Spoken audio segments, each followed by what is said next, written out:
আর রিজিকের পরিপূর্ণ স্তর হচ্ছে মহান আল্লাহ তাআলার সন্তুষ্টি। রিজকের পরিপূর্ণ স্তর যেটা, সেটা হচ্ছে রিদাল্লাহ, আল্লাহ তাআলার সন্তুষ্টি।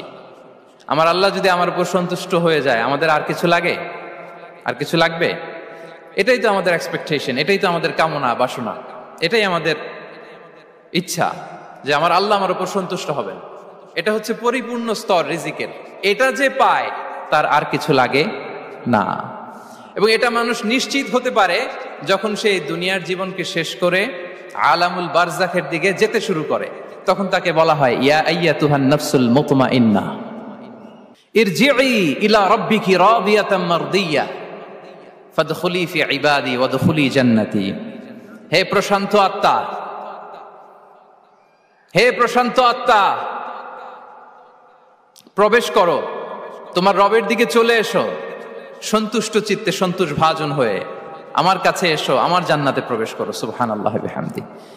এই দুনিয়া ছেড়ে যখন আমরা যাব, তখন যদি এই অ্যানাউন্সমেন্টটা আমার জন্য দেয়া হয়, আমার আর কিছু চাওয়ার পাওয়ার আছে? প্রিয় ভাই এবং বোনেরা বলেন, এই আল্লাহর সন্তুষ্টির ঘোষণা যদি আমি এই পৃথিবী থেকে বিদায় লগ্নে পেয়ে যাই, আমাদের আর কিছু চাওয়া পাওয়ার আছে? সম্মানিত ভাই এবং বোনেরা, আল্লাহ তাআলার সন্তুষ্টি পরিপূর্ণ রিজিক, এটা হচ্ছে পরিপূর্ণ, দ্য কমপ্লিট রিস্ক। তাহলে আমরা যেটা ভাবি অর্থ, আমরা যেটা ভাবি সম্পদ, এটা রিজিকের সর্বনিম্ন স্তর।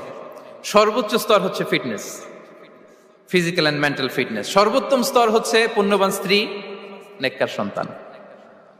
আর পরিপূর্ণ স্তর হচ্ছে আল্লাহ তাআলার সন্তুষ্টি।